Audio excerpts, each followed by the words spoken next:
미경아, 현금 3억도 더 얹어줄게요. 분당 아파트 명의도 넘겨준다고 했잖아요. 제발, 제발 도장만 찍어줘요. 이혼 서류가 유리탁자를 가로질러 제 앞으로 밀려왔습니다. 시어머니 오정란의 목소리는 낮게 떨렸지만 방 안의 시선은 전부 저를 향해 있었어요. 친척 어른들은 아무 말도 하지 않았습니다. 그 침묵이 저한테는 일종의 선고처럼 들렸죠. 남편은 그 옆에 서서 말했습니다. 어머니도 이렇게까지 말씀하시잖아. 이제 그냥 정리하자. 저는 뭐라고 얘기하고 싶었어요. 12년이라는 그 긴 시간을 말하고 싶었습니다. 하지만 입이 열리지 않았어요. 저 사람들은 처음부터 제 말을 들을 준비가 되어 있지 않았으니까요. 눈물이 흘렀습니다. 탁자 위 서류가 번져 보였어요. 수치스러웠습니다. 다리가 흔들렸고 12년치 기억이 한꺼번에 무너지는 것 같았죠. 그런데 그들은 몰랐습니다. 제가 그 서류에 도장을 찍으러 손을 뻗는 그 순간 제 머릿속에 이미 완전히 다른 판이 짜여 있었다는 걸. 여러분의 구독, 좋아요는 더 많은 사연을 만드는 힘이 됩니다.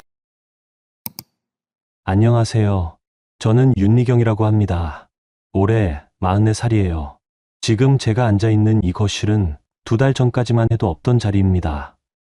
분당의 새 아파트 서쪽으로 햇볕이 잘 드는 24평짜리 거실이에요. 딸 아림이가 이사 오던 날 우리 집은 왜 이렇게 밝아요? 라고 물었을 때 저는 그냥 웃기만 했습니다. 이 밝음이 얼마나 오래, 얼마나 힘들게 얻어진 건지 아직 11살인 그 아이한테 다 말해줄 수는 없으니까요. 2달 전 저는 이혼을 했습니다. 12년간의 결혼 생활이 끝났어요. 12년이라는 시간을 돌아보면 대체 어디서부터 무너지기 시작했는지 저도 정확히 모르겠습니다.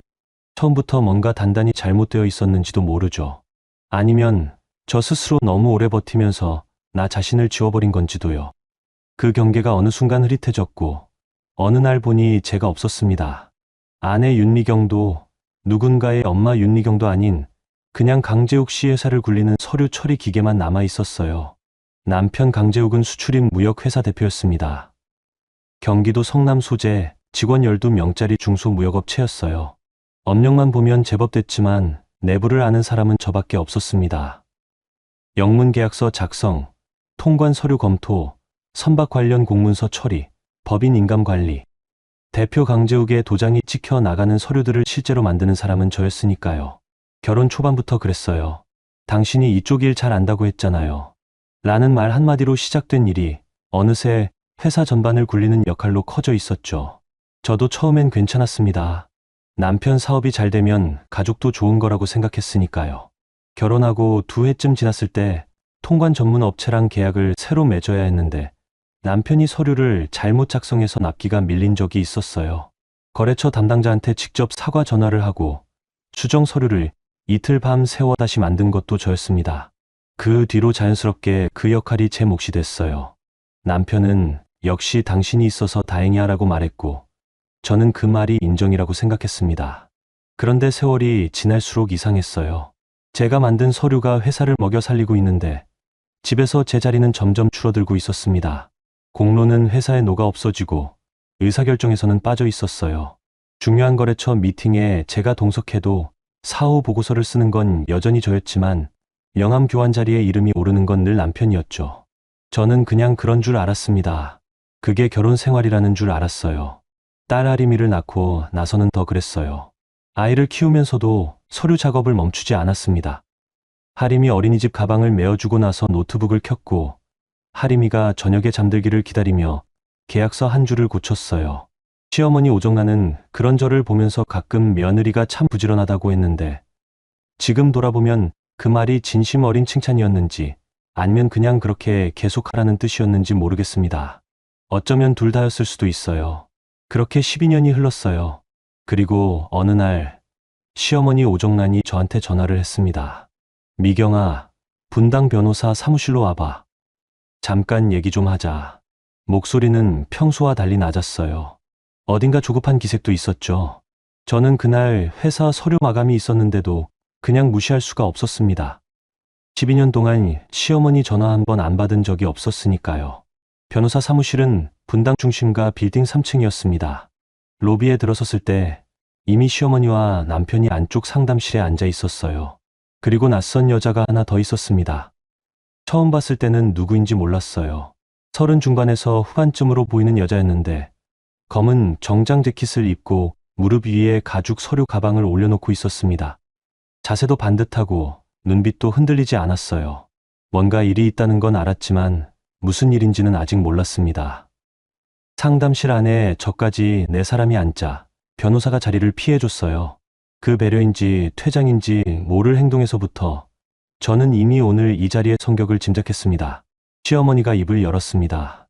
미경아, 오늘은 솔직히 얘기해야 할 것 같아서 재욱이가 좋아하는 사람이 생겼어. 이 사람이야. 낯선 여자가 고개를 살짝 숙였습니다. 저는 그 순간 뭔가가 뚝 끊기는 느낌을 받았어요. 예상을 못한 건 아니었습니다. 남편이 최근 몇 달간 자주 늦게 들어왔고 가끔 보이는 영수증 두어 개가 이상하다는 건 이미 느끼고 있었거든요. 그래도 직접 이 자리에서 이렇게 당당하게 꺼내놓을 줄은 몰랐습니다. 남편은 제 옆에 앉아 있으면서 시선을 창밖으로 돌리고 있었어요. 마주치기 싫은 거겠죠. 시어머니가 말을 이어나갔어요. 이 아가씨가 인천 해운그룹 집안이야. 상속을 앞두고 있는 사람이라고. 재욱이 회사 앞으로 큰 투자도 들어올 수 있고. 미경아, 너도 생각해봐. 이게 우리 집한테는 기회잖아. 너한테 섭섭하게는 안 할 거야. 분당 아파트 명의 넘겨줄게. 20억짜리야. 20억. 그 숫자가 공기 중에 떠 있는 것 같았습니다. 시어머니는 마치 선물을 건네는 사람처럼 말했어요. 저를 내쫓는 자리에서. 남편은 그 말을 듣는 동안에도 아무 말이 없었습니다. 그 침묵이 어떤 말보다 더 많은 것을 말하고 있었죠. 12년을 같이 살아온 사람이 저 자리에 그렇게 앉아 있었습니다. 낯선 여자 노지연이라고 했습니다. 그제야 서류 가방을 열었어요. 클리어 파일에 정리된 서류 묶음을 탁자 위에 올려놓았습니다. 저희 집안 자산 확인서예요. 참고하시라고요. 영문 서류였습니다. 인천 소재해운법인의 자산 내역서와 선박 소유 확인서가 포함되어 있었어요. 위쪽에는 법인 영문 명칭이 인쇄되어 있었고 아랫부분에는 대표 직인과 서명이 찍혀 있었습니다. 저는 건네받아 훑어봤어요. 그냥 훑어본 게 아니라 12년 동안 이런 서류를 수백 건 처리해온 눈으로 봤습니다. 첫 페이지에서 이상한 것이 보였어요. 영문 법인명 아래 표기된 등기 번호 형식이 인천 관할 법원의 실제 등록 번호 체계와 맞지 않았습니다. 한국 법인 등기 번호는 관할 법원 코드와 연도, 일련 번호가 결합된 구조인데 이 서류의 번호 배열은 그 구조가 아니었어요. 자릿수도 다르고 구분 기호 위치도 달랐습니다. 선박 소유 확인서에는 선박 등록 번호가 표기되어 있었는데 그 번호 형식도 한국 선박 등기부 체계와 달랐어요. 그리고 대표 직인이 찍힌 위치. 영문법인 공식 서류에서는 직인이 서명란 왼쪽에 놓이는 것이 일반 관행인데 이 서류에는 오른쪽 중앙 하단에 찍혀 있었습니다. 작은 차이였습니다. 이 자리에 있는 다른 사람들은 아마 눈치채지 못했을 거예요. 하지만 저는 달랐습니다. 저는 서류를 탁자 위에 다시 올려놨어요. 아무 말도 하지 않았습니다. 표정도 바꾸지 않았어요. 시어머니는 제가 그 숫자에 압도된 줄 알았을 거예요. 남편도 그랬을 거고요. 저는 조용히 물었습니다. 어머님, 이 서류, 변호사가 검토한 거예요? 시어머니가 잠깐 멈칫했습니다. 아, 그건 나중에 확인하면 되지. 오늘은 그게 중요한 게 아니잖니. 나중에. 저는 그 단어를 마음속에 새겼습니다. 그들은 이 서류의 출처를 아직 제대로 확인하지 않은 거였어요. 아니, 할 생각이 없었던 거겠죠. 20억 아파트에 해운 상속이라는 말이 귀에 박혀버린 사람들한테 서류 형식 같은 건 중요하지 않았을 테니까요. 저는 그날 변호사 사무실에서 나오면서 한 가지를 결심했습니다. 이 서류는 반드시 제대로 뜯어봐야 한다. 그리고 그때까지는 아무것도 모르는 척해야 한다고. 집에 돌아오는 길, 차 안에서 혼자였습니다. 라디오를 끄고 그냥 달렸어요. 한강다리를 건너는 동안 바람이 세게 불었고 가로등이 하나씩 켜지기 시작했습니다. 제 손은 핸들 위에 가만히 놓여 있었어요. 배신이 슬픈 건지 화가 나는 건지 그때는 잘 몰랐습니다. 그냥 속이 가라앉는 느낌이었어요. 12년이라는 시간이 오늘 그 방 안에서 딱 그만큼의 가치로 정해진 것 같았습니다. 아파트 한 채, 그게 12년이었어요. 그래도 저는 그날 밤 외장 드라이브를 꺼냈습니다. 그 안에는 제가 그동안 처리해온 계약서 사본들과 통관 서류 복사본들이 담겨 있었어요. 회사 서버에만 저장해두면 언제든 접근이 막힐 수 있다는 생각에 오래전부터 따로 정리해온 거였습니다. 특별한 이유가 있었던 건 아니었어요. 그냥 꼼꼼한 사람의 습관이었죠. 지금 생각해보면 그 습관이 저를 살렸습니다. 12년을 버텨온 사람이 무너지는 척하는 것 정도는 할 수 있었습니다. 시어머니가 설계한 자리가 본격적으로 시작된 건 그로부터 사흘 뒤였습니다. 분당 시댁 아파트에서 점심자리가 있었어요. 시어머니가 직접 차린 자리였는데 남편 강재욱이 먼저 와 있었고 노지연이 딱 맞춰 들어왔습니다. 저는 늦지 않게 도착했는데 이미 식탁 앞 좌석 배치가 되어 있었어요. 시어머니와 노지연이 나란히 앉고 남편은 그 옆, 저는 맞은편 구석 자리였습니다. 저는 자리에 앉으면서 아무 말도 하지 않았어요. 내가 어디 앉든 오늘 이 자리의 목적이 뭔지는 이미 알고 있었으니까요. 시어머니 오정란이 국을 담으면서 노지연에게 먼저 말을 걸었습니다. 지연 씨, 이 갈비탕 한번 먹어봐요.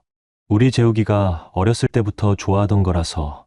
노지연이 수저를 들며 환하게 웃었어요. 어머, 진짜 맛있을 것 같아요. 어머님 솜씨가 이미 다르네요. 저는 그 대화를 들으면서 밥을 먹었습니다. 어머님, 그 말이 낯설지 않게 흘러나오는 걸 보면서 이 자리가 이미 얼마나 오래 준비된 건지 가늠이 됐어요. 두 사람 사이에 오가는 말의 결이 초면이 아니었습니다. 식탁 앞에서의 낯설미 없는 사람들이 주고받는 편안함이 있었어요. 시어머니는 잠시 후 저를 향해 말했습니다. 미경아, 너도 먹어. 어색하게 굴 거 없어. 어색하게 굴지 말라는 말. 저한테 그 말이 얼마나 비웃음처럼 들렸는지 설명하기가 어렵습니다. 어색한 사람이 누구였는지 저는 알고 있었으니까요. 밥이 끝나고 차를 마시는 자리가 됐습니다. 시어머니가 테이블을 정리하며 말을 꺼냈어요. 미경아, 솔직히 얘기하자. 너는 지금까지 재욱이 회사 서류 보는 거 해줬잖아. 잘했어. 근데 거기서 끝이야. 회사 대표는 재욱이고 집안일도 재욱이 엄마인 내가 하는 거지. 네가 이 집에서 대단한 역할을 한 건 아니잖니. 저는 찻잔을 내려놓았습니다. 손에 약간 힘이 들어갔지만 표정은 바꾸지 않았어요. 회사 서류 보는 거. 12년이 그 한 문장으로 줄어버렸습니다. 통관 절차 처리, 영문계약서 작성, 선박 공문서 검토, 거래처 대응, 법인 인감 관리, 밤새워 완성한 수백 건의 서류들이 서류 보는 거 한마디가 되어버렸어요. 남편 강재욱은 그 말을 들으면서 아무 반박도 하지 않았습니다. 차를 홀짝이면서 창밖을 보고 있었어요. 저를 한 번도 쳐다보지 않으면서 그 침묵이 어떤 의미인지 저는 알았습니다. 동이었어요. 그날 오후 남편이 저를 따로 불렀습니다. 회사 사무실이었어요. 사람들이 다 퇴근하고 난 뒤였죠. 사무실 안이 비어 있었고 바깥에서 퇴근 시간 차 소리만 들렸습니다. 미경 씨, 나도 어렵게 꺼내는 거야. 지연이 쪽에서 투자 얘기가 구체화되고 있어. 해운 자금이 들어오면 회사가 몇 배로 커질 수 있거든. 이번 기회가 진짜 마지막 기회일 수도 있어. 저는 그 말을 듣고 잠시 있었습니다. 그래서요?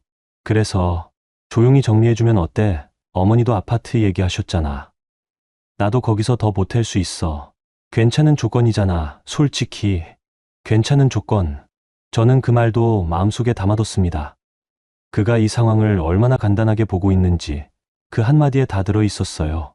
12년이 그에게는 지금 깔끔하게 정리할 수 있는 계약 하나였던 겁니다. 생각해 볼게요. 남편은 그 말을 듣고 표정이 조금 풀렸습니다. 내가 무너지는 줄 알았겠죠. 그 주 토요일이었습니다. 노지연이 시댁에 다시 왔어요. 이번에는 서류 가방을 더 크게 들고 왔습니다. 시어머니 형제분들도 함께 있었어요. 오정란이 미리 우리 예비 며느리 될 사람이라고 소개를 해두었는지 분위기가 사뭇 달랐습니다. 어른들이 노지연을 대하는 눈빛이 호의로 가득 차 있었어요. 노지연은 탁자 위에 서류를 하나씩 펼쳤습니다. 이번에는 더 많았어요. 이쪽이 저희 가문 보유 선박 목록이고요. 이건 법인 등기 현황이에요. 올해 말 상속 절차가 시작되면 저를 명예 수취인으로 해서 진행이 돼요. 시어머니의 눈이 빛났습니다. 남편도 고개를 끄덕였고 형제분들도 선박 목록이라는 서류를 들여다보며 관심을 보였어요. 그 공간 안에서 기대감이라는 것이 눈에 보이듯 피어오르고 있었습니다. 노지연이라는 사람이 그 방 안에서 유일하게 빛나고 있었고 저는 그 빛의 바깥에 있었어요. 저도 건네받아봤습니다. 이번에는 더 꼼꼼하게 선박 소유 확인서, 선박 등록번호가 적혀 있었는데 그 형식이 한국 선박 등기부등본의 표준 체계와 전혀 맞지 않았습니다. 한국 선박 등기번호는 지방해양수산청 관할 코드가 앞에 붙는 구조인데 이 서류의 번호 형식은 그게 아니었어요. 숫자 배열도 다르고 뒤에 붙는 알파벳 코드도 실제 선박 등기 코드와 달랐습니다. 통관 업무를 하면서 선박 등기 관련 자료를 여러 차례 다뤄본 사람이라면 한 번만 봐도 알 수 있는 수준이었어요. 법인 주소 표기도 이상했습니다. 인천 소재해운 법인이라고 되어 있는데 영문 주소 표기가 인천항 관할 법인의 일반 표기 방식과 달랐어요. 도로명 주소가 한국 표준 영문 표기법이 아니라 마치 해외에서 만들어진 서류를 번역한 것처럼 어색하게 쓰여 있었습니다. 이 서류들을 만든 사람은 영문법인 서류 형식은 알고 있지만 한국 실무 체계에 대해서는 깊이 알지 못하는 사람일 가능성이 높았어요. 영문 투자 확약서도 마찬가지였습니다. 한국 법인이 발행하는 공식 영문 서류에서 쓰는 표준 문구와 전혀 달랐어요. 일반인이 보기엔 그럴듯해 보이지만 이 업계에서 몇 년이라도 일해본 사람이라면 어색함을 바로 알아차릴 만한 표현들이 곳곳에 섞여 있었습니다. 저는 서류를 내려놓으면서 노지연에게 물었습니다. 이 투자 확약서 어느 법무법인에서 작성한 건가요? 노지연이 잠깐 시선을 흔들었어요. 아주 짧은 순간이었지만 저는 놓치지 않았습니다. 저희 쪽 법무팀에서요. 왜요? 아니에요. 그냥 형식이 좀 달라서요. 저는 거기서 더 파고들지 않았어요. 지금 이 자리에서 뒤집을 게 아니었으니까요. 노지연은 제 말을 대수롭지 않게 넘겼고 시어머니와 남편은 제가 마침내 현실을 받아들이기 시작한 것처럼 봤겠죠. 자리가 파하고 나오는 길이었습니다. 시어머니 시댁 현관을 나서면서 노지연이 저와 나란히 걷게 됐어요. 그 사람이 먼저 말을 걸었습니다. 형님, 어색하시죠? 저도 그래요. 근데 이렇게 된 게 아무도 원해서 된 건 아니잖아요. 형님. 그 말이 공기 중에 떠 있었어요. 비웃음이 들어 있었는지 아니면 진심으로 어색했던 건지 저는 지금도 잘 모르겠습니다. 다만 그 순간 저는 그냥 걸었어요. 아무 말도 하지 않고 주차장에 도착해서 차 문을 닫았습니다. 혼자였어요. 저는 그날 저녁 혼자 노트를 꺼냈어요. 지금까지 봤던 서류들에서 발견한 이상한 점들을 하나씩 적어나갔습니다. 등기번호 형식 불일치, 법인 주소 영문 표기 오류, 투자 확약서 문구 어색함, 직인 위치 관행 불일치, 선박 번호 체계 불일치. 5개였습니다. 5개의 항목이 한 사람의 서류에서 동시에 발견된다는 건 우연이 아니었습니다. 노지연이라는 여자, 그 사람이 정말 인천 해운그룹 상속녀인지 저는 아직 한 가지도 확인하지 않았습니다. 그리고 시어머니와 남편은 아직 한 가지도 의심하지 않고 있었죠. 그 차이가 앞으로 제가 쓸 수 있는 가장 강력한 패가 될 것 같았습니다. 그 다음 주 월요일 아침이었습니다. 저는 평소처럼 회사 업무용 메일로 로그인하려 했는데 비밀번호가 달라져 있었어요.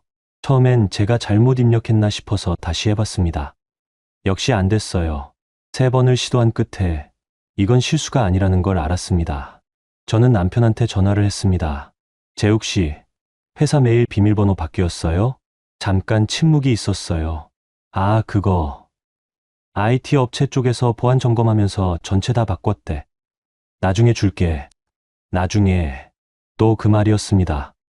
전화를 끊고 나서 저는 법인 인감 서랍을 확인했어요. 인감이 그대로 있었습니다. 아직은요. 저는 인감 주변에 있는 서류 묶음도 확인했어요. 지난달에 제가 정리해둔 통관 계약서 사본 파일이 그대로 있었습니다. 제가 가진 자료들은 아직 손대지 않은 거였어요. 다행이었습니다. 하지만 시간이 있다고 생각해선 안 됐어요. 그날 오후 남편이 회사에 돌아와서 사무실 전체에 공지를 했습니다. IT 담당 직원을 새로 충원했는데 앞으로 서류 관리는 그쪽에서 담당할 거라고요. 저를 빼내는 방법이 이런 식이었던 거죠. 직접 당신은 이제 필요 없다고 말하는 대신 역할을 조용히 다른 사람에게 넘겨버리는 방식으로. 저는 그 말을 들으면서 지금 무슨 일이 벌어지고 있는지를 차분하게 정리했습니다. 남편은 노지연의 돈이 들어오기 전에 제가 가진 접근 권한을 먼저 차단하려 하고 있었어요. 계약서, 통관 서류, 거래처 이메일, 법인 관련 기록. 제가 그걸 들고 이혼 협상에 활용할 수 있다는 걸 알고 있는 거겠죠. 늦었습니다. 저는 이미 그 자료들을 집에 있는 외장 드라이브에 따로 복사해둔 상태였으니까요. 그 즈음이었어요. 시어머니 오정란이 분당 인근 친척 모임에서 입을 연 것이 나중에 들은 이야기입니다. 시어머니가 친척 어른들 앞에서 이렇게 말했다고 해요. 미경이게 아파트 받기 싫어서 이혼 안 하는 게 아니라 더 뜯어내려고 버티는 거라고. 눈치도 빠르고 계산도 빠른 사람이라고. 그게 서서히 친척들 사이에 퍼져나갔습니다. 눈치 빠르고 계산 빠른 사람. 12년간 회사를 실제로 굴렸던 사람을 두고 나온 말치고는 참 절묘한 표현이었습니다. 저는 그 말이 친척들을 통해 들려왔을 때 딱히 부정하고 싶지 않았어요. 어차피 저는 실제로 계산하고 있었으니까요. 그 계산이 무엇을 향해 가는지를 저만 알고 있을 뿐이었습니다. 그리고 노지연이었습니다. 그 즈음 그녀는 회사 사무실에도 나타나기 시작했어요. 남편을 만나러 온다는 명목이었지만 실제로는 사무실 분위기를 파악하러 온 거라는 걸 저는 금방 알아챘습니다. 직원들과 인사를 나누고 회의실에 앉아 뭔가를 얘기했어요. 처음에는 어색하게 보이던 직원들도 몇 번을 오가자 익숙해지는 것 같았습니다. 노지연은 사람을 빠르게 편하게 만드는 재주가 있었어요. 그것만큼은 확실했습니다. 어느 날 제가 계약서 파일을 정리하고 있는데 노지연이 다가왔습니다. 미경 씨, 영문 서류는 제가 좀 더 잘 알아요. 해외 법인 쪽 경험이 많아서요. 앞으로 그쪽 업무는 저한테 넘겨주셔도 될 것 같아요. 저는 손을 멈추지 않고 그 말을 들었습니다. 그러세요? 그럼 이 서류 한번 봐주실 수 있어요? 통관 신고서의 HS 코드 기입 방식이 좀 달라서요. 노지연이 서류를 받아들었어요. 잠시 들여다보더니 말했습니다. 이거 어떤 HS 코드 말하는 거예요? 저는 그 순간 확인했습니다. HS 코드가 뭔지, 통관 신고서에서 어떤 역할을 하는지조차 모르는 거였어요. 수출입 무역의 가장 기본이 되는 항목이었는데 그 사람은 그걸 몰랐습니다. 영문 서류를 더 잘 안다고 했는데 기초 통관 용어 하나를 물으니 대답을 못하는 거였죠. 저는 표정을 바꾸지 않고 말했어요. 아, 그냥 확인하려고요. 제가 처리할게요. 노지연은 서류를 돌려주고 자리를 떴습니다. 직원 한 명이 그 장면을 봤는지 눈치를 봤어요. 저는 다시 파일 정리를 이어나갔습니다. 아무 일도 없었던 것처럼. 그날 저녁이 문제였습니다. 집에 돌아왔을 때 하림이가 방 안에서 나오지 않고 있었어요. 저녁을 차려놓고 불렀는데도 반응이 없었습니다. 방문을 열어봤더니 하림이가 이불을 뒤집어 쓰고 있었어요. 침대 쪽에 전등도 꺼져 있었습니다. 집에 들어온 지 2시간이 됐는데 혼자 그 안에 있었던 거였어요. 하림아, 왜 그래? 몸이 어딘가 아파? 하림이가 천천히 이불을 내렸습니다. 눈이 빨개져 있었어요. 엄마, 아빠가 전화하면서 엄마만 정리되면 된다고 했어. 저는 그 자리에 그냥 앉아버렸습니다. 언제 들었어? 오늘이요. 학교 갔다 오는 길에 아빠 전화 왔는데 제가 받으려다 잠깐 들렸어요. 아빠는 제가 듣는지 몰랐나 봐. 엄마만 정리되면 된다. 11살짜리 아이가 그 말을 들었습니다. 아빠가 엄마를 정리해야 할 것으로 말하는 것을. 저는 하림이를 안아줬어요. 아이는 울지 않았습니다. 우는 것보다 더 힘든 표정을 하고 있었어요. 뭔가를 이미 알아버린 아이만이 지을 수 있는 그런 표정이었습니다. 말수가 적은 아이였지만 엄마의 상처를 누구보다 빨리 알아차리는 아이였어요. 저는 하림이를 먹이고 씻기고 재웠습니다. 동화책을 읽어달라고 하지 않았어요. 그냥 제 손을 잡고 눈을 감았습니다. 하림이 손이 작고 따뜻했어요. 그 손을 잡고 있는 동안 저는 이 아이 앞에서 무너지면 안 된다는 걸 알았습니다. 아이가 잠든 뒤에 혼자 거실에 앉아 있었어요. 그때 눈물이 흘렀습니다. 그 집에서 혼자 있을 때 흘린 아마도 마지막 눈물이었을 거예요. 슬펐습니다. 억울했어요. 12년이 떠오르기도 했고 하림이 얼굴도 떠올랐죠. 그런데 가장 먼저 든 생각이 이거였습니다. 감정으로 싸우면 진다. 이건 법으로 해야 한다. 저는 자리에서 일어나 핸드폰을 꺼냈습니다. 한수진한테 카카오톡을 보냈어요. 수진이는 대학 동기이고 이혼 전문 변호사입니다. 오래전부터 연락은 이어오고 있었지만 이런 부탁을 하게 될 줄은 몰랐었어요. 수진아, 나 이혼할 것 같아. 근데 그냥 이혼이 아니야. 상대방이 사기를 치고 있는 것 같아. 만나서 얘기할 수 있어? 수진이한테서 답장이 빠르게 왔습니다. 내일 아침에 사무실로 와. 저는 메시지를 보고 화면을 껐어요. 그리고 하림이 방문을 살짝 열어 아이를 들여다봤습니다. 가로등 빛이 창문으로 들어와서 아이의 얼굴이 조금 밝게 보였어요. 숨을 고르게 쉬고 있었습니다. 이 아이를 위해서라면 저는 얼마든지 버틸 수 있었습니다. 눈물은 오늘 밤으로 끝이었어요. 내일부터는 달라지기로 했습니다. 한수진과 만나기 이틀 전 시어머니 오정란이 다시 연락해왔습니다. 미경아, 오늘 저녁에 집으로 와라. 재욱이도 있고 나도 있고 얘기 좀 끝냈으면 좋겠어. 그 목소리에 뭔가 결론을 내려는 느낌이 있었어요. 저는 갔습니다. 안 가는 게 맞는 선택이었을 수도 있지만 그때는 그들이 무슨 패를 쥐고 있는지 확인해야 했어요. 그리고 그들이 저를 어디까지 몰아붙일 생각인지도요. 시댁거실에 들어서니 남편 강재욱이 먼저 와 있었습니다. 노지연은 없었어요. 오늘은 시어머니와 남편, 그리고 저 셋이서 끝내겠다는 자리인 것 같았죠. 시어머니가 식탁 위에 서류 봉투를 올려놓았습니다. 저는 그 봉투가 뭔지 봉투겉만 봐도 알 수 있었어요. 법무사 도장이 찍힌 이혼 합의서 봉투였습니다. 두꺼운 누런 봉투였는데 이미 개봉이 되어 있었어요. 오정란이 그걸 꺼내 탁자 위에 폈습니다. 미경아, 여기 다 정리되어 있어. 분당 아파트 20억짜리 명예 이전하고 현금도 더 드릴게. 3억이야. 현금 3억도 더 얹어줄 테니까 제발 도장만 찍어줘요. 제발. 그 말을 들으면서 저는 서류를 내려다봤습니다. 현금 3억, 아파트 20억.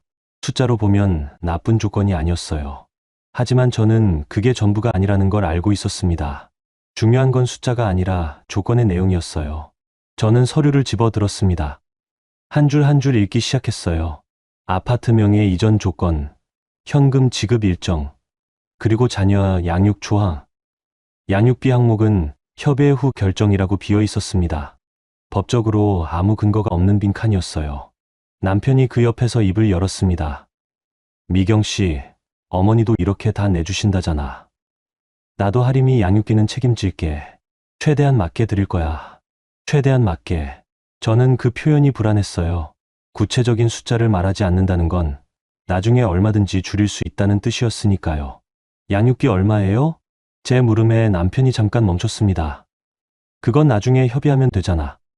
나중에, 또 나중에였습니다. 저는 고개를 들어 남편을 바라봤어요. 하림이 양육비가 구체적으로 얼마인지 모르면서 서류에 도장 찍으라는 거예요? 시어머니가 끼어들었습니다. 미경아, 왜 이렇게 구질구질하게 구는 거야? 어머니가 직접 아파트 줄 사람이 세상에 몇이나 있어. 너한테 이만큼 해주는 사람이 없잖아. 구질구질하다. 그 말이 공기 중에 맴돌았습니다. 저는 서류에 시선을 고정한 채 아무 말도 하지 않았어요. 시어머니는 그 침묵을 제가 흔들리고 있다는 신호로 읽었는지 더 몰아붙였습니다. 재욱이가 저 아가씨랑 결혼하면 해운 자금이 들어와서 회사도 커지고 이 집도 다시 일어서는 거야. 그게 우리 집한테 얼마나 좋은 기회인지 알아? 미경아, 너도 하림이를 위해서라도 좋게 정리하는 게 맞잖아. 하림이를 위해서. 저는 그 말을 들으면서 속이 서늘해지는 걸 느꼈습니다. 이제는 딸 이름까지 동원하는 거였어요. 남편 강재욱이 자리를 조금 당겨 앉으며 말했어요. 미경 씨, 솔직히 말할게요. 회사에서 미경 씨가 한 일, 어머니도 말씀하셨는데 그건 아내로서 한 거잖아요. 직원이 아니라 아내로서 도운 거니까 회사 기여분으로 보기는 어렵지. 그게 추가 재산분할 근거가 된다고 생각하면 곤란해요. 아내로서 한 거. 저는 그 문장을 들으면서 그동안 참아왔던 것들이 한꺼번에 위로 올라오는 걸 느꼈습니다. 12년간의 통관 서류, 영문 계약서, 선박 공문서, 법인 인감. 그게 아내로서 당연한 도리라고요. 돈을 받지 않고 한 일이니 기여가 아니라고요. 이름이 계약서에 없었으니 존재하지 않았다고요. 눈물이 흐르려 했습니다. 진짜로. 그런데 흘리지 않았어요. 저는 서류를 탁자 위에 내려놓고 말했습니다. 생각해 볼게요. 오늘은 이 서류 가져가지 않겠습니다. 시어머니가 표정을 굳혔어요. 생각, 뭘 더 생각해. 이보다 좋은 조건이 어딨어. 그래도 생각해 볼게요. 저는 가방을 들고 일어섰습니다. 그 집 현관문을 닫고 나오는 순간 등 뒤에서 시어머니 목소리가 들렸어요. 제가 진짜 욕심도 많지. 복도에서 그 말을 들었습니다. 엘리베이터 버튼을 눌렀어요. 아래층으로 내려가는 동안 저는 시선을 바닥에 고정하고 있었습니다. 주차장에 도착해서 차 문을 닫았습니다. 혼자였어요. 그 조용함 속에서 저는 잠시 이마를 운전대에 올려놓았습니다. 억울했습니다. 분했어요. 서류 한 장을 12년과 맞바꾸라는 사람들 앞에서 이를 악물고 앉아 있어야 했던 그 시간이 저 자신한테 미안했어요. 하림이 얼굴도 떠올랐습니다. 엄마만 정리되면 된다는 말을 들었던 그 아이. 말수가 적고 눈치가 빠른 그 아이. 하지만 딱 그 순간까지만이었어요. 저는 고개를 들고 핸드폰을 꺼냈습니다. 한수진에게 전화를 걸었어요. 수진아. 응, 나야. 어디야? 시댁 나왔어. 이혼 합의서 봤어. 양육비 항목 비어있고 회사 기여분은 없다고 했어. 예상대로네. 그래서 저는 잠깐 멈췄다가 말했습니다. 나 이제 울지 않고 계산할 거야. 수화기 너머에서 잠시 침묵이 있었어요. 그 말 기다리고 있었어. 내일 아침 일찍 사무실로 와. 전화를 끊었습니다. 저는 시동을 걸었어요. 오늘 시어머니 거실 탁자 위에는 이혼 합의서가 있었습니다. 분당 아파트 20억에 현금 3억. 겉으로 보면 대단한 조건이었죠. 하지만 저는 알고 있었습니다. 지금 제 외장 드라이브 안에는 12년치 계약서 사본, 통관 처리 내역, 법인 인감 사용 기록이 담겨 있다는 거요. 그리고 그 서류들에서 발견한 위조 의심 자료들도요.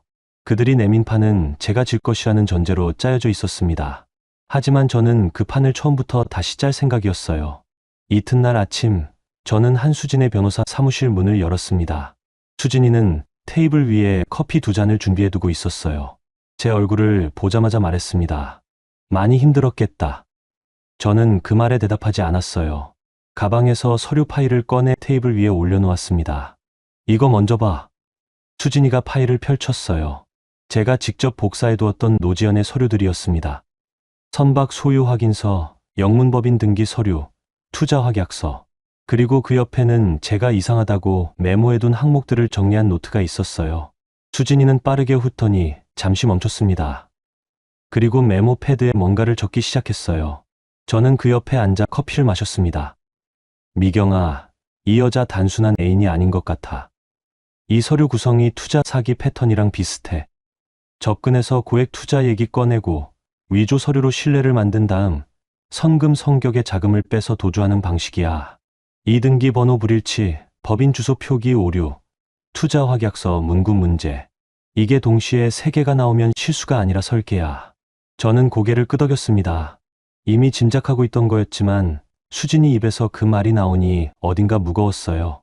짐작이 확신으로 바뀌는 순간이었습니다. 그럼 지금 당장 고발하면 어때? 수진이가 고개를 저었습니다. 안 돼. 지금 고발하면 어떻게 되는지 알아? 재욱이 회사에서 바로 자금 동결 걱정이 생기고 이혼 합의 자체가 복잡해져.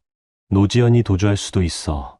그리고 가장 중요한 건 지금 시어머니랑 재욱이가 아직 투자를 확신하고 있다는 거잖아. 그 조급함, 지금이 제일 쓸 수 있을 때야. 저는 테이블 앞에서 수진이를 바라봤습니다. 어떻게 하면 돼? 간단해. 지금 시어머니가 노지연을 놓치기 싫어서 안달이 나 있잖아. 그 불안을 이용하는 거야. 네가 이혼 합의에서 조건을 조금씩 높여가면 그쪽에서는 빨리 끝내려고 다 들어줄 거야. 네가 이혼 안 해주면 노지연을 못 데려오니까 지금 미경이 네가 버티는 게 오히려 협상력이야.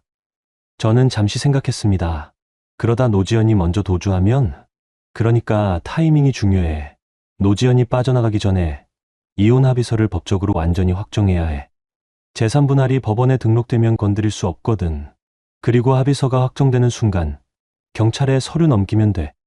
이혼이 먼저고 고발이 나중이야. 저는 수진이가 하는 말을 들으면서 처음으로 숨을 제대로 쉬는 것 같았습니다.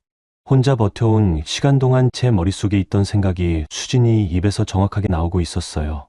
수진이가 메모 패드를 덮으면서 말했어요. 고마워서 하는 거 아니야. 이 케이스 흥미롭고 이길 수 있어. 나 이기는 거 좋아하잖아. 저는 그 말에 처음으로 조금 웃었어요. 그날 오후 저는 시어머니한테 전화를 했습니다. 어머님, 저 조건 좀 더 생각해 봤는데요. 분당 아파트는 좋은데 할인이 양육비 항목이 구체적이어야 할 것 같아요. 그리고 위자료 부분도요. 회사에서 제가 일한 부분에 대한 기업은 인정이 있어야 도장을 찍을 수 있을 것 같아요. 전화기 너머에서 잠시 침묵이 있었습니다. 그거 재욱이랑 다시 얘기해 볼게. 처음에 어머니가 최선을 다 내놓은 거야 라던 말투랑은 달랐어요. 조급함이 섞여 있었습니다. 저는 전화를 끊고 수진이에게 문자를 보냈어요. 어머님이 다시 얘기해 보겠다고 했어. 수진이한테서 바로 답장이 왔습니다. 예상대로 기다려. 사흘 뒤 강재욱 측 변호사가 새로운 합의서 초안을 들고 왔습니다. 양육비 항목이 채워져 있었어요. 금액은 여전히 제가 원하는 것보다 낮았지만 빈칸보다는 나아진 거였죠. 저는 수진이에게 초안을 넘겼습니다. 수진이가 꼼꼼히 검토하고 나서 수정 요청 항목 목록을 작성했어요. 양육비 조정, 위자료 명시, 회사 기여 인정에 따른 재산 가산, 합의 위반 시 이행 강제금 조항, 그 목록을 상대 측 변호사에게 공식으로 보냈습니다. 강재욱 측 변호사가 처음에는 회사 기업은 인정해서 버텼습니다. 하지만 수진이가 제가 가지고 있는 12년치 계약서 사본 일부를 공식 문서로 제출하겠다는 말을 꺼내자 그날 오후에 다시 연락이 왔어요. 조건을 받겠다고 했습니다. 저는 그 연락을 받고 수진이에게 전화했어요. 됐어. 됐어. 미경아, 그쪽이 지금 얼마나 급한지 알겠지? 네가 이혼 안 해주는 게 공포인 거야. 저는 그 말을 들으면서 창밖을 바라봤습니다. 그들이 두려워하는 게 뭔지 이제 완전히 알았어요. 이혼이 지연되면 노지연이 기다려주지 않을 수 있다는 것. 그래서 그들은 조급했던 겁니다. 그 조급함이 저한테는 협상의 여지였어요. 그날 저녁 수진이 사무실에서 합의서 초안을 다시 검토했습니다. 분당 아파트 명의 이전, 현금 3억, 딸 하림의 양육권 단독 취득, 양육비 월정액 확정, 위자료 별도 지급, 회사 기업은 인정 금액 재산분할 포함, 이행 강제금 조항, 서류에 빠져나갈 구멍이 없었습니다. 수진이가 처음부터 그걸 목표로 한 거였어요. 이제 이대로 법원 조정 신청하면 돼. 거기서 최종 확인받으면 끝이야. 저는 고개를 끄덕였습니다. 노지연 쪽은? 그쪽은 이미 준비해두고 있어. 네가 가져온 서류랑 내가 추적한 피해 사례 2건이 연결됐어. 이혼 합의가 법원에서 확정되는 순간 경찰 경계팀에 넘길 거야. 수진이가 커피를 마시면서 덧붙였어요. 미경아, 그쪽이 가짜 미끼를 문 거야. 노지연이 그들한테 던진 미끼. 그걸 다시 이쪽이 역으로 쓰는 거지. 판이 묘하게 짜였네. 저는 창밖을 바라봤어요. 분당 밤거리였습니다. 시어머니는 노지연을 데려오기 위해 저를 내쫓았습니다. 남편은 해운 자금을 손에 넣기 위해 12년을 지워버렸어요. 노지연은 그 모든 욕심 위에 가짜 서류를 쌓아 올렸고요. 그리고 저는 그 모든 것이 서로 물고 늘어지도록 판을 짰습니다. 그들이 만든 게임판 위에서 제가 딜러가 되어 있었습니다. 법원 조정 기일은 화요일 오전이었습니다. 분당법원 별관 조정실, 좁은 회의실 안에 조정관, 양측 변호사, 그리고 저와 강재욱이 마주 앉았습니다. 남편은 정장을 잘 차려입고 왔어요. 저는 검정 재킷을 입고 갔습니다. 수진이가 오늘은 조용하게 입어라고 했거든요. 오늘 이 자리는 드라마틱하게 써야 하는 날이 아니었어요. 조정관이 합의 항목들을 하나씩 확인했습니다. 부동산 명의 이전, 현금 지급 일정, 자녀 양육권, 양육비 월정액, 위자료 지급 조건, 수진이가 넣어둔 이행 강제금 조항까지. 강재욱 측 변호사는 몇 가지를 다시 조율하려 했지만 수진이가 꼼짝도 안 했습니다. 서류에는 이미 양측이 동의한 초안이 있었고 수진이는 모든 항목에 전문 근거를 갖추고 있었어요. 합의가 성립됐습니다. 저는 도장을 찍었습니다. 천천히. 아무 감정도 내보이지 않으면서. 강재욱이 그 순간을 보고 있었는데 그의 표정에 안도가 스쳐 지나갔어요. 내가 이제 정말로 끝난 줄 알겠지. 아무것도 모르면서 이 자리를 승리라고 생각하는 사람의 표정이었습니다. 조정 후 복도에서 강재욱이 저한테 다가왔어요. 수고했어요.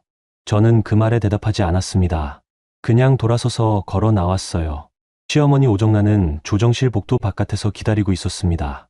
결과가 어떻게 됐는지 전화를 받고는 그 자리에서 남편한테 다시 전화를 걸었어요. 목소리가 들렸습니다. 재우가 잘 됐어? 이제 지연 씨한테 알려줘도 되겠어? 제 귀에 그 말이 들어왔습니다. 저는 그냥 엘리베이터를 탔어요. 문이 닫히면서 복도 소리가 사라졌습니다. 법원 건물을 나서면서 저는 수진이에게 문자를 보냈습니다. 됐어. 수진이한테서 바로 답장이 왔어요. 간다. 그날 오후 수진이는 제가 사전에 준비해둔 서류 파일을 들고 경찰서 경계팀에 접수했습니다. 노지연의 위조 서류 사본 전체, 등기번호 불일치 항목 정리 자료, 그리고 수진이가 자체 추적해 확보한 노지연 관련 피해자 추정 사례 2건의 진술서 사본이었어요. 피해자 중 한 명은 인천 쪽 중소선박업체 대표였습니다. 노지연이 동일한 방식으로 접근해 해운 상속 투자 얘기를 꺼냈고 선금 형식으로 5천만 원을 빼낸 이력이 있었어요. 다른 한 명은 부산의 무역 관련 업체 대표였는데 비슷한 패턴으로 피해를 본 사람이었습니다. 수진이가 법률 네트워크를 통해 사전에 연결해둔 사례들이었어요. 경찰 경제팀 담당 형사는 서류를 검토하고 나서 수진이에게 말했다고 해요. 이미 다른 쪽에서도 비슷한 제보가 들어온 케이스예요. 좀 기다려주시면 됩니다. 그쪽에서도 이미 움직이고 있었던 겁니다. 저는 그날 저녁 부동산 사무실에서 아파트 명의 이전 절차를 시작했어요. 오정란이 약속한 대로 분당 아파트 명의가 저한테로 넘어오는 서류가 접수됐습니다. 현금 3억 지급 일정도 이미 합의서에 명시된 대로였어요. 수진이가 이행강제금 조항을 넣어두었기 때문에 상대 측에서 지연할 이유가 없었습니다. 그즈음 노지연은 움직이고 있었습니다. 나중에 알게 된 거지만 이혼 합의가 끝나자 노지연은 본격적으로 자금 회수에 들어갔어요. 오정란에게는 상속 절차가 시작되기 전에 초기 투자금이 먼저 들어가야 한다는 명목으로 노후 자금 2억을 요청했습니다. 오정란이 평생 모아둔 돈이었어요. 강재욱한테는 회사 무역대금 수금 계좌에서 자금을 먼저 빼달라고 했습니다. 해운 투자가 본격화되면 몇 배로 돌아온다면서요. 강재욱은 거래처 한 곳에서 들어올 예정이었던 대금 1억 5천을 노지연 측 계좌로 이체했어요. 이혼 합의가 끝나는 순간을 기다렸다가 움직이는 거였습니다. 전형적인 패턴이었어요. 이혼이 성립되면 전처는 개입할 수 없다고 계산한 거겠죠. 아무도 자기를 막을 수 없다고 생각했을 겁니다. 그 이체가 이루어진 날 경찰 경계팀에는 이미 수사 개시 통보가 내려가 있었습니다. 저는 그날 하림이를 데리고 외식을 했습니다. 분당 근처 순두부찌개 집이었어요. 하림이가 좋아하는 곳이었습니다. 평일 저녁이라 사람이 많지 않았어요. 하림이가 찌개를 조심조심 불어먹다가 말했습니다. 엄마, 이제 우리 이사 가는 거야? 응, 곧 이사 가. 어디로? 조금 더 조용한데. 하림이가 고개를 끄덕이더니 순두부찌개를 더 먹었습니다. 그게 전부였어요. 많은 말이 필요 없는 아이였습니다. 그냥 조용한 곳에 가고 싶은 아이. 제 딸이었어요. 저는 그날 집에 돌아와 수진이한테 연락했습니다. 이제 내 쪽에서 할 일은 다 한 거지? 응. 나머지는 경찰이 하는 거야. 미경아, 네가 잘 버텼어. 저는 그 말을 듣고 처음으로 제대로 앉았어요. 등이 등받이에 닿는 느낌이 생소했습니다. 그동안 이 자리에서 늘 앞으로 몸을 기울이고 있었던 것 같았거든요. 전략을 짜고 서류를 검토하고 감정을 눌러두느라 몸이 앞으로 당겨져 있었어요. 이제 판은 다 짜져 있었습니다. 경찰이 움직이고 있었고 노지연은 자기가 함정 위에 서 있다는 걸 몰랐어요. 오정란은 새 며느리를 맞을 준비에 들떠 있었고 강재욱은 해운 투자가 성사될 거라는 믿음 속에서 회사 돈을 빼고 있었죠. 그리고 저는 그 모든 것 바깥에서 조용히 새집 계약서를 검토하고 있었습니다. 이혼 합의가 성립된 지 열흘째 되는 날이었습니다. 저는 오전 일찍 하림이를 학교에 보내고 집에 돌아오는 참이었어요. 차 안에서 라디오를 듣고 있었는데 핸드폰이 울렸습니다. 수진이었어요. 미경아, 공항이야. 됐어. 그 두 마디로 다 됐습니다. 저는 전화를 끊고 잠시 그 자리에 가만히 있었어요. 가슴이 빠르게 뛰었는데 그게 흥분인지 안도인지 저 스스로도 잘 몰랐습니다. 노지연이 인천국제공항에서 체포됐습니다. 나중에 수진이한테서 들은 경위는 이랬어요. 노지연은 이혼 합의가 끝나는 시점을 기다렸다가 오정란의 노후 자금 2억과 강재욱 회사의 무역 대금 1억 5천을 정리한 뒤 출국하려 했습니다. 해외법인 계좌로 자금을 분산하고 보조 서류를 이용해 출국 심사를 빠져나가려 했던 거였죠. 경찰 경제팀은 이미 출국 금지 신청을 법원에 접수해 두었고 법원이 당일 인가를 해주었어요. 노지연이 출국장 탑승 게이트에서 탑승권을 제시하는 순간 출동했던 경찰관들이 접근했습니다. 탑승 직전이었어요. 그 게이트를 넘어갔다면 추적이 훨씬 복잡해졌을 겁니다. 체포되면서 확인된 건 그녀가 인천해운그룹과 아무 관계가 없다는 점이었습니다. 사기 전과 이범, 과거 유사한 방식으로 서울과 부산에서 두 건의 사기 사건에 연루된 전력이 있었어요. 해운 자산 상속 서류를 직접 위조해 고액 자산가나 중소기업주에게 접근한 뒤 투자 명목으로 성금을 받아 도주하는 방식을 반복해온 거였습니다. 이번이 세 번째였어요. 오정란이 공항으로 달려온 건 오후가 돼서였습니다. 노지연이 체포됐다는 소식을 남편한테서 들은 오정란이 무언가 믿을 수 없다는 표정으로 공항 안으로 들어갔어요. 당연히 접근은 안 됐겠죠. 이미 경찰 조사가 시작된 상황이었으니까요. 수진이한테서 나중에 들은 얘기인데 오정란은 공항 안 로비에서 무릎을 꺾었다고 해요.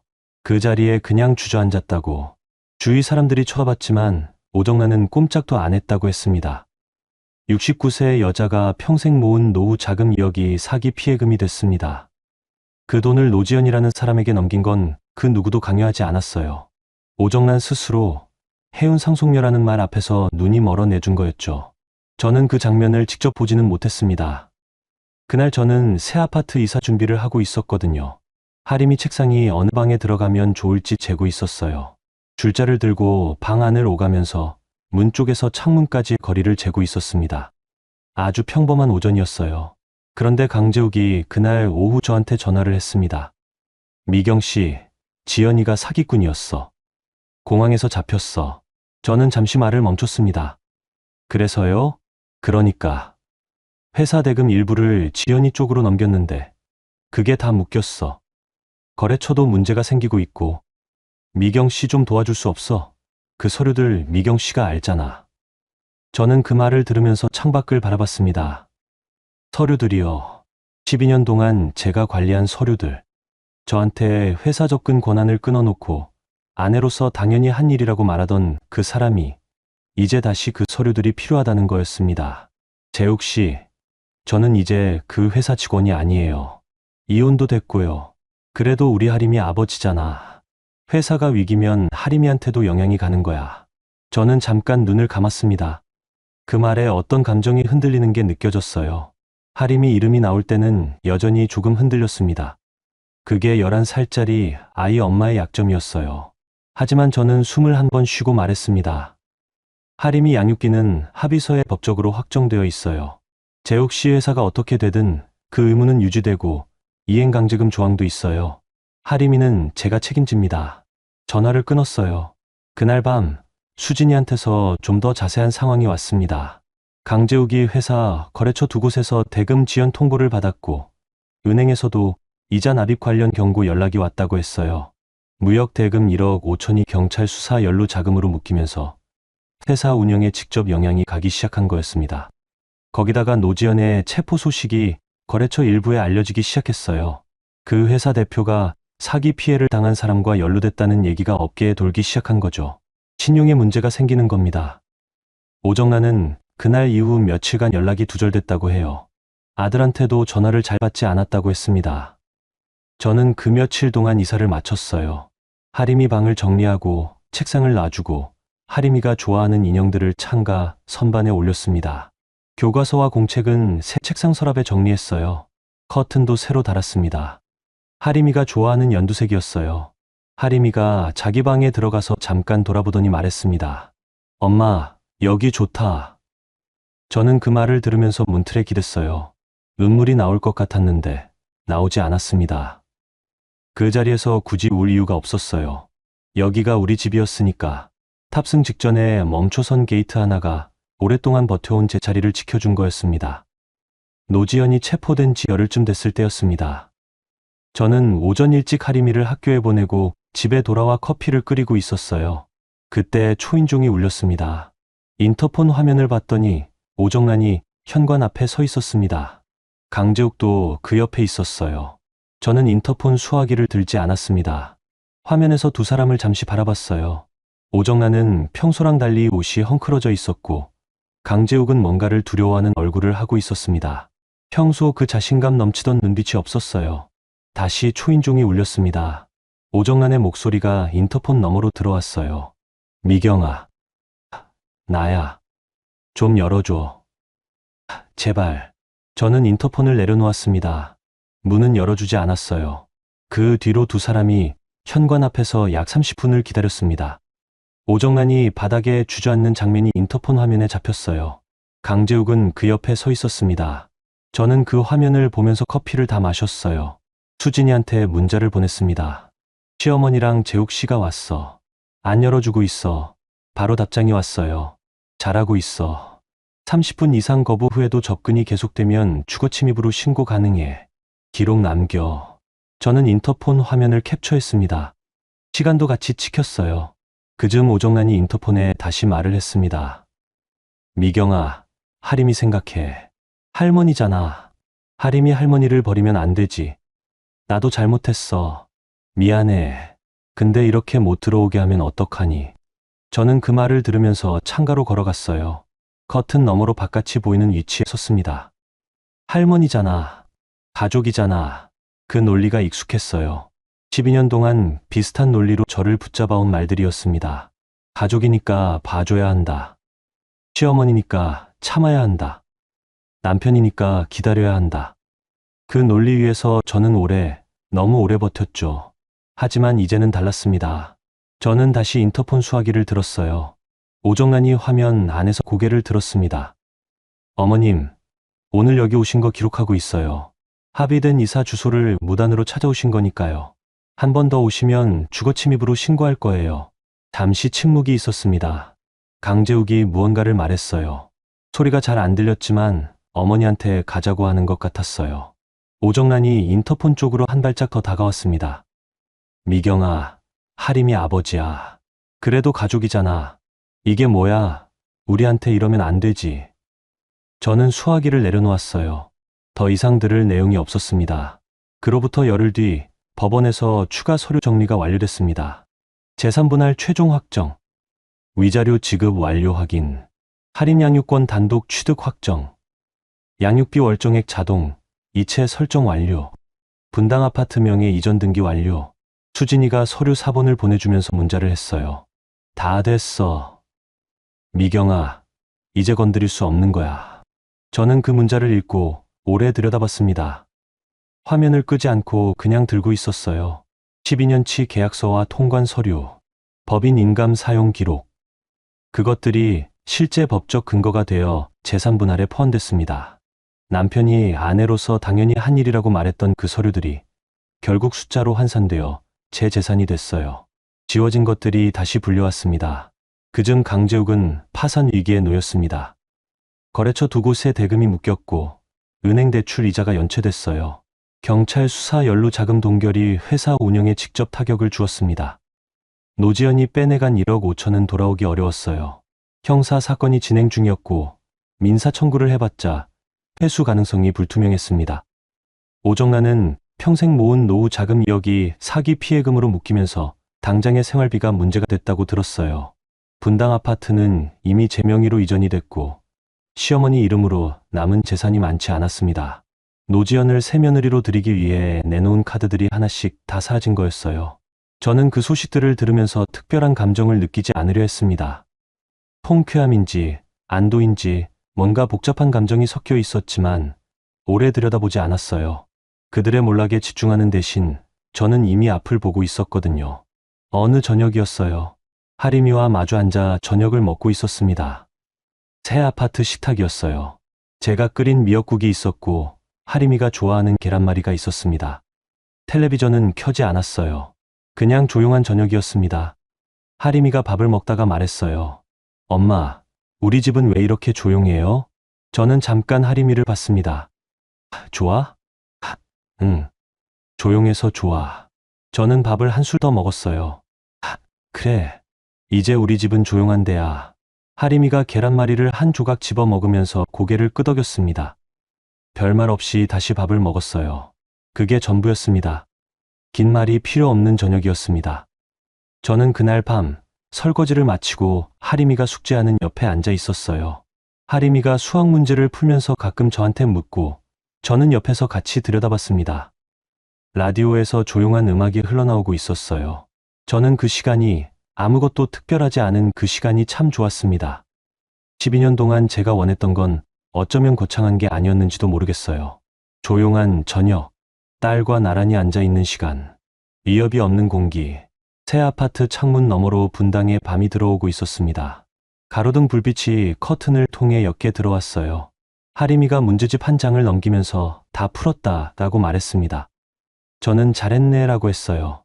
12년이 끝났고 새 저녁이 왔습니다.